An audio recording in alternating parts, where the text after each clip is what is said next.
आप देख रहे हैं समाचार एजेंसी ऑफ इंडिया में साइन न्यूज। आप देख, सुन और पढ़ रहे हैं समाचार एजेंसी ऑफ इंडिया की साइन न्यूज के धर्म प्रभाग में विभिन्न जानकारियों के संबंध में। हिंदू पंचांग के अनुसार हर वर्ष भाद्रपद मास की पूर्णिमा तिथि से आश्विन मास की अमावस्या तिथि तक पितर पक्ष माना जाता है। अक्सर आपने पुरुषों द्वारा ही श्राद्ध कर्म करते देखा होगा। क्या कभी आपके मन में यह सवाल आया है कि महिलाएं भी श्राद्ध कर्म कर सकती हैं? इस तरह का प्रश्न लोगों के मानस पटल पर कौंधना स्वाभाविक ही है। जब भी पितरपक्ष आते हैं, तब एक सवाल बार बार लोगों के सामने सिर उठाता है। क्या महिलाएं श्राद्ध, तर्पण या पिंडदान कर सकती हैं या नहीं? यह परेशानी उन परिवारों में सबसे ज्यादा आती है जहां ज्येष्ठ पुत्र या कोई पुरुष न हो या घर का पुरुष सदस्य कहीं दूर रहता हो। आमतौर पर तर्पण, श्राद्ध आदि का कार्य घर के पुरुष ही करते हैं। लेकिन ऐसे किसी पूर्वज का श्राद्ध कैसे हो जिसके पुत्र ही न रहा हो? क्या ऐसी स्थिति में घर की महिलाएं श्राद्ध, तर्पण आदि कर सकती हैं? आइए जानते हैं इस बात के बारे में विस्तार से। पितर पक्ष में अगर आप भगवान विष्णु जी की आराधना करते हैं और अगर आप विष्णु जी के भक्त हैं तो कमेंट बॉक्स में जय विष्णु देवा लिखना न भूलिए। विद्वान ज्योतिषाचार्यों का मत है कि प्रसिद्ध धार्मिक ग्रंथों में से एक गरुड़ पुराण के अनुसार जिस घर में पुत्र नहीं होते उस घर की महिलाएं श्राद्ध कर्म और पिंडदान कर सकती हैं। जिस घर में श्राद्ध कर्म और पिंडदान के समय पुत्र उपस्थित न हो तो उनकी गैर मौजूदगी में महिलाएं श्राद्ध कर्म और पिंडदान कर सकती हैं। जानकार विद्वानों के मत के अनुसार सबसे पहले माता सीता ने पिंडदान किया था। इस बात का उल्लेख मिलता है कि जब भगवान राम और लक्ष्मण अपने पिता दशरथ के श्राद्ध की सामग्री लेने गए थे, उस समय उन्हें वापस लौटने में काफी देर हो गई थी। उनकी गैर मौजूदगी में माता सीता ने ही पूरे विधि विधान के साथ अपने ससुर महाराज दशरथ का श्राद्ध कर्म संपन्न किया था। विद्वानों के अनुसार श्राद्ध कर्म पुत्रियां भी कर सकती हैं। इस संबंध में वाल्मीकि रामायण में उल्लेख मिलता है। वनवास के दौरान जब श्री राम भगवान लक्ष्मण और माता सीता के साथ पितर पक्ष के दौरान श्राद्ध करने के लिए गया धाम पहुँचे तो श्राद्ध के लिए कुछ सामग्री लेने के लिए नगर की ओर गए।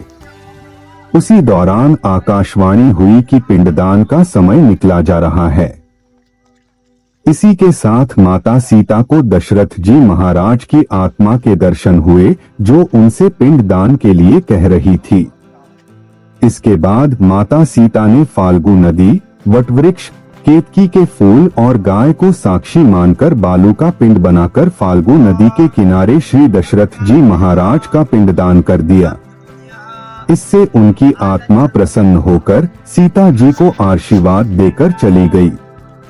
पुत्रियां भी श्राद्ध कर सकती हैं। इस संबंध में गरुड़ पुराण में भी उल्लेख मिलता है।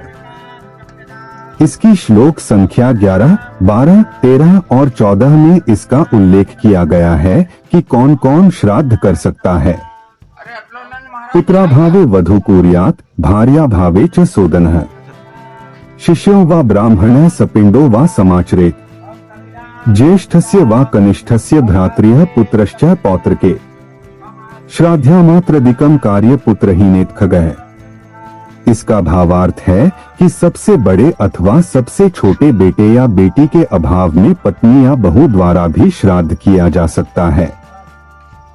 लेकिन पत्नी जीवित नहीं हो तो सगा भाई, भतीजा, भांजा भी श्राद्ध कर सकता है।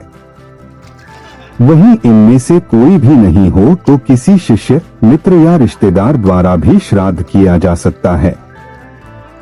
गरुड़ पुराण के इस श्लोक से यह स्पष्ट होता है कि महिलाओं के पास भी श्राद्ध या पिंडदान करने का अधिकार है। लेकिन इसके लिए कुछ विशेष परिस्थितियां भी बताई गई हैं। लेकिन तर्पण या श्राद्ध के लिए पहले पुरुष को ही वरीयता दी जाती है। ज्योतिषाचार्य बताते हैं कि जिस व्यक्ति के पुत्र ही न हो या फिर उस घर में कोई भी पुरुष न हो तो ऐसी अवस्था में घर की महिलाएं भी श्राद्ध, तर्पण आदि कर सकती हैं, क्योंकि पितर पक्ष के दौरान किसी भी परिस्थिति में श्राद्ध, तर्पण, पिंडदान इत्यादि रोकना शुभ नहीं माना जाता है। इसलिए घर की अकेली महिला भी पितरों का तर्पण, श्राद्ध इत्यादि कर सकती है। श्राद्ध कर्म करने की सही विधि जानिए। श्राद्ध कर्म करते समय जातक को सबसे पहले सफेद वस्त्र धारण करना चाहिए। उसके बाद जौ के आटे से पिंड बनाएं।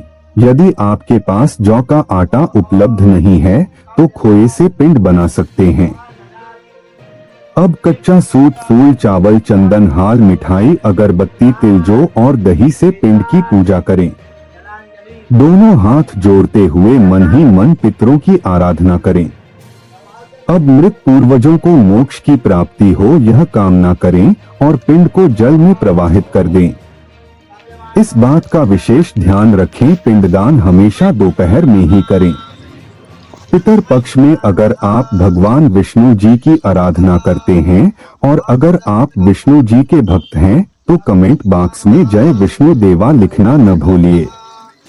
यहाँ बताए गए उपाय, लाभ, सलाह और कथन आदि सिर्फ मान्यता और जानकारियों पर आधारित हैं।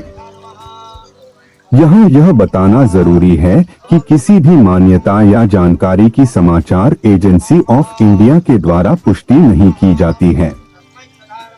यहाँ दी गई जानकारी में निहित जानकारी विभिन्न माध्यमों, ज्योतिषियों, पंचांग, प्रवचनों, मान्यताओं, धर्म ग्रंथों, दंतकथाओं, किंवदंतियों आदि से संग्रहित की गई हैं। आपसे अनुरोध है कि इस वीडियो या आलेख को अंतिम सत्य अथवा दावा न माने एवं अपने विवेक का उपयोग करें। समाचार एजेंसी ऑफ इंडिया पूरी तरह से अंधविश्वास के खिलाफ है। किसी भी जानकारी या मान्यता को अमल में लाने से पहले संबंधित विशेषज्ञ से सलाह लें। अगर आपको समाचार एजेंसी ऑफ इंडिया में खबरें आदि पसंद आ रही हो तो आप इसे लाइक, शेयर व सब्सक्राइब अवश्य करें। हम नई जानकारी लेकर फिर हाजिर होंगे, तब तक के लिए इजाजत दीजिए। जय हिंद।